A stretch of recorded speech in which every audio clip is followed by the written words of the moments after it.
Stroke के बाद आपकी जो रिस्ट की मूवमेंट है वो बहुत ज़्यादा इफ़ेक्ट होती है। उसके अंदर आपको चीज़ों को पकड़ने और मोड़ने और चीज़ों को उठाने में डिफ़िकल्टी आती है।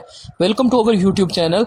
इसके अंदर क्या था कि हमने स्टार्ट में इनको कहा कि आप इसको पकड़कर रॉड को और आप जो है वो आगे पीछे अपने हाथ को स्लाइड करना स्टार्ट करें, लेकिन वो फ्रिक्शन की वजह से नहीं कर पा रहे थे। देन हमने एक शॉपर का इस्तेमाल किया, उस शॉपर से भी सही तरह से मूवमेंट नहीं हो पा रही थी। उसके बाद हमने जो है वो इस तरह से, ये हमारे पास एक बेल्ट पड़ी हुई थी, हमने इसका इस्तेमाल किया। ये कपड़े की थी और फ्लेक्सिबल थी। इससे क्या था कि इसको पकड़कर इनकी थोड़ी सी ज़रा बाजू की मूवमेंट होना स्टार्ट हुई। बेसिकली स्ट्रोक पेशेंट के एक एक मसल सेगमेंट पे, एक एक जॉइंट रेंज पर हमें काम करना होता है। उसके अंदर क्या है कि अब हमने इनकी कलाई को, पहले तो हमने इनकी सुपीनेशन प्रोनेशन मूवमेंट की तरफ इनको लेकर आए।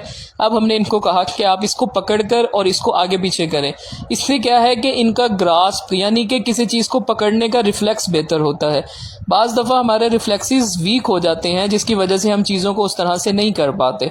तो इसमें क्या है कि हमने इनको कहा कि आप इसको हाथ को आगे लेकर जाएं और साथ में जो है वो आप अपनी मूवमेंट भी करें, लेकिन उसमें थोड़ी सी ज़रा भी इनको स्टार्ट में डिफ़िकल्टी आ रही थी। देखें कि ये जो है वो जिस तरह से पकड़ रहे थे तो साथ में जो है वो हाथ नीचे हो जाता था, लेकिन हमने इनको कहा कि आप जो है वो इस तरह से इसको पकड़कर मूव करना स्टार्ट करें। बेसिकली एक एक सेगमेंट का जो पैटर्न होता है हमें उसे ब्रेक करना होता है। अब मैंने इनकी जो है वो ग्रिप पर फोकस किया है कि इनकी ग्रिप और इनके बाजू की मूवमेंट नॉर्मल हो जाए, लाइक आप आराम से किसी चीज़ को पकड़ सकें, आराम से उठा सकें। तो इसके अंदर क्या है कि शुरू में इनको जो है वो थोड़ी सी ज़रा इसमें डिफ़िकल्टी आई, क्योंकि ग्रिप हो जाती थी लेकिन उसके बाद जब मूव करते थे तो वो ग्रिप लॉस हो जाती थी। तो ये चीज़ बेहतर करने के लिए हमें रेपिटेटिव इनको जो है ये मूवमेंट्स करवानी पड़ी। बार बार वो कपड़ा जो है वो गिर जाता था क्योंकि ग्रिप जो है वो प्रॉपर तरीके से नहीं थी, लेकिन आहिस्ता आहिस्ता क्या है कि वो बेहतर होना स्टार्ट हुआ। अब आप देखें कि ये जो है इसको आराम से कर रहे हैं। अभी हमने इनको कहा कि आप जस्ट इसको अपनी रेंज में, यानी कि जहां तक कर सकते हैं वहां तक इसको मोबाइल करें। इसमें देखें रिस्ट की मूवमेंट भी हो रही है, इनकी जो बाजू है वो भी फ्लेक्स और एक्सटेंड हो रही है, यानी कि उसकी भी मूवमेंट हो रही है, इनकी कोनी भी बेहतर हो रही है। इसके साथ हमने इनको कहा कि आप जो है वो हल्की हल्की सी इसको रोटेशन भी दें, मीन के अपना हाथ घुमाएं भी सही और इसको सीधा भी करें। इससे क्या है कि एक तो ग्रिप बेहतर होती है, दूसरा आपकी रेंज ऑफ मोशन यानी कि आपका जो बाजू का इस्तेमाल है वो बेहतर होता है। यह एक्सरसाइज बहुत ज़्यादा इफेक्टिव है अगर आप स्ट्रोक पेशेंट हैं और आपका बाजू एक पैटर्न में रुक जाता है, क्योंकि इनका भी पैटर्न ब्रेक करने में हमें बहुत मेहनत दरकार थी, क्योंकि बाजू जो है वो खास किस्म का अंदर की तरफ वाला पैटर्न जो है वो बना कर रखा होता है। तो वो जब पैटर्न हम एक दिन उसको स्ट्रेच करते हैं, रिवोक करते हैं, ब्रेक करते हैं, बॉडी अगले दिन वही कोशिश करती है कि वो पैटर्न दोबारा से अडॉप्ट हो, क्योंकि वो एक लंबे अरसे से बना हुआ होता है।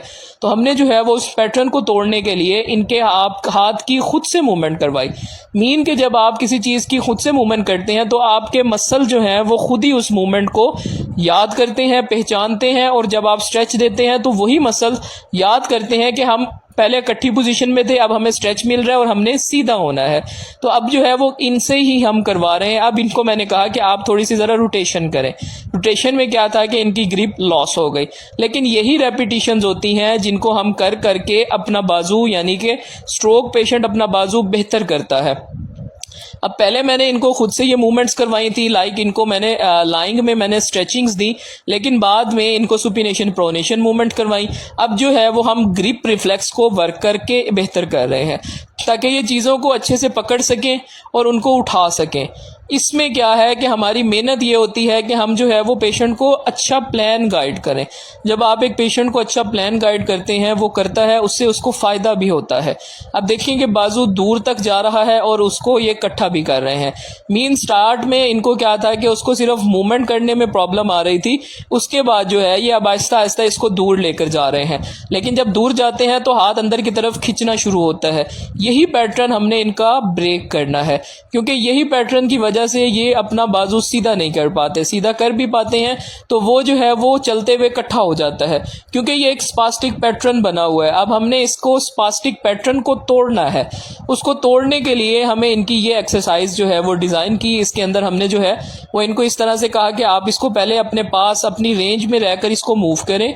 उसके बाद जैसे जैसे वो इनकी अडॉप्टेशन बेहतर हुई, हमने जो है वो इनको दूर ले जाने का कहा कि आप जो है वो अपने हाथ को दूर लेकर जाएं। बेसिकली ये बहुत ज़्यादा इफेक्टिव स्ट्रेचिंग पड़ती है आपके टिश्यूज़ पे। आपके मसल्स पे जब स्ट्रेच पड़ता है तो वो मसल एक जगह पे अगर रुका हुआ है तो वो स्ट्रेच की वजह से खुलता है। अब जब ये एक्सरसाइज कर रहे हैं इनकी पूरी बाजू खुल रही है। अब भी आप देखेंगे जब ये लास्ट में लेके जाते हैं तो बाजू अंदर मुड़ने की कोशिश करते हैं, लेकिन हमने इनको ग्रिप करवाया हुआ है, उस ग्रिप की वजह से वो बाजू नहीं मुड़ पाता।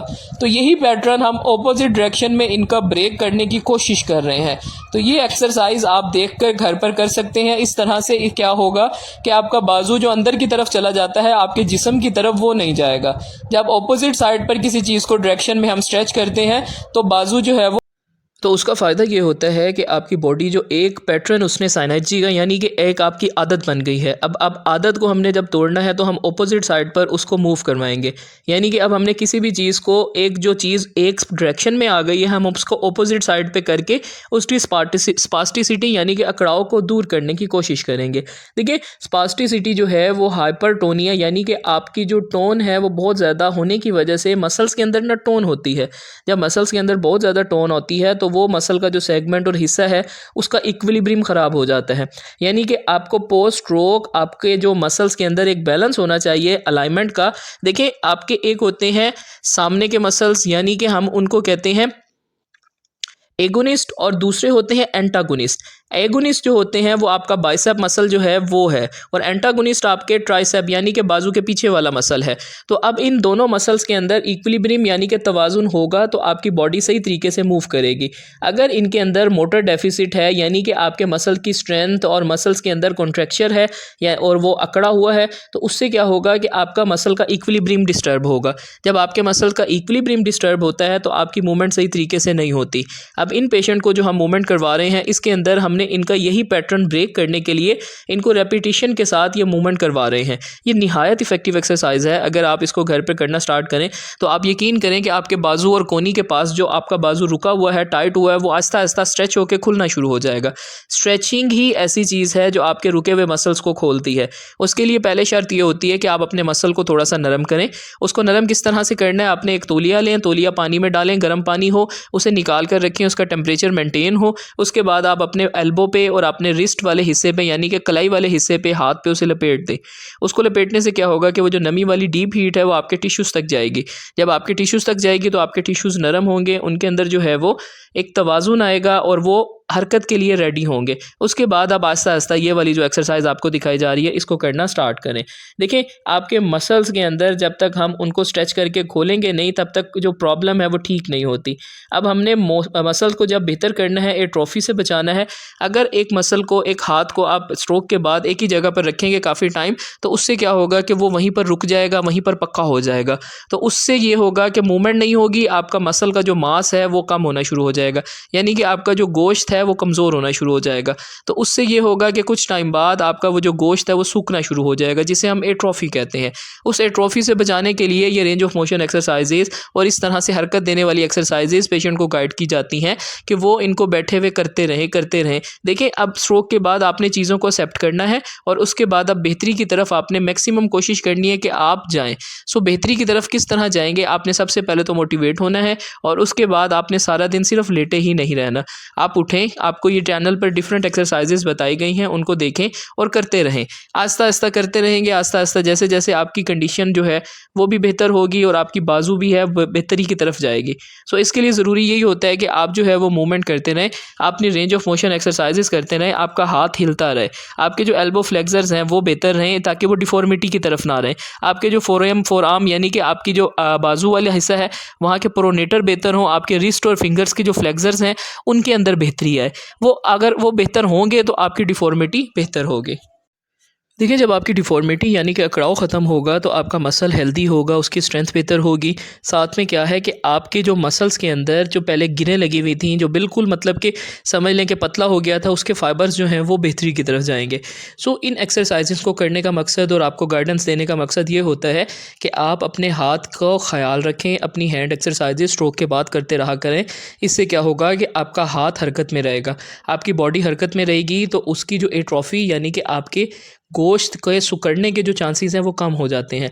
अगर मूवमेंट में रहेगी बॉडी तो आहिस्ता आहिस्ता चलते चलते ये बेहतरी की तरफ जाएगी। सो आप कोशिश किया करें कि मैक्सिमम ये एक्सरसाइजेस किया करें। ये देखिए इनसे नहीं हो रही, इनको कहीं पे जाके किसी प्रॉब्लम पे कोई मसल ऐसा टाइट है जो कि इनको इस कंडीशन को मतलब कि थोड़ा सा ज़रा डिस्टर्ब कर देता है, लेकिन हमने इस मूवमेंट को करवाना है। जितना जितना हम इस मूवमेंट को करवाएंगे उतना पेशेंट के अंदर कॉन्फिडेंस बिल्ड होगा, उसको दिल से मतलब कि ना एफर्ट करने का मतलब कि ख्याल आएगा कि जब एक मूवमेंट ख़राब हो रही है तो हम उस पे ऊपर फोकस करते हैं। फोकस करने से क्या होगा कि आपके ब्रेन की भी लर्निंग होगी, आपके ब्रेन के साथ जो बॉडी का कनेक्शन है वो बेहतर होगा। यानी कि अब जब यहाँ पर मूवमेंट हो रही है तो आपका ब्रेन भी इस हिस्से को फील कर रहा है। ब्रेन का जो हिस्सा है इसके साथ वो थोड़ा सा डिस्टर्ब हो जाता है, लेकिन क्या है कि हम जब मूवमेंट्स यहाँ से देते हैं रेपिटेशन के साथ, रेंज ऑफ मोशन एक्सरसाइजेस के बार बार वो चीज़ें करवाते हैं, आपको ग्रिप जो है उसके अंदर चीज़ों को लेकर आते हैं, तो उससे क्या होता है कि आपके जो वीक पैरालिसिस मसल्स हैं वो बेहतरी की तरफ जाते हैं। आपके जो हाथों में सेंसेशंस कम हो जाती है, अकड़ाव होता है, स्टिफ है, कॉन्ट्रैक्चर है, आपकी जो है वो मतलब थोड़ी सी ज़रा ग्रिप नहीं है, तो इस तरह मूवमेंट करने से वो ग्रिप डेवलप होती है। सो हमारा जो गोल होता है कि हमने पेशेंट को मैक्सिमम रिहैबिलिटेशन के अंदर सेंसरी रिट्रेनिंग, मिरर थेरेपी वगैरह के साथ जो है वो देते हैं, और साथ में हैंड एंड फिंगर्स की जो एक्सरसाइजेज हैं वो लाजमी दी जाती हैं। उससे क्या होता है कि आपकी फिर स्टिफनेस वगैरह, आपके कनेक्शन जो डिस्टर्ब हो गए हैं ब्रेन एंड हैंड मसल्स के, वो बेहतर होते हैं। सो आप बताइएगा कि वीडियो कहाँ से देख रहे हैं, and thank you so much for watching.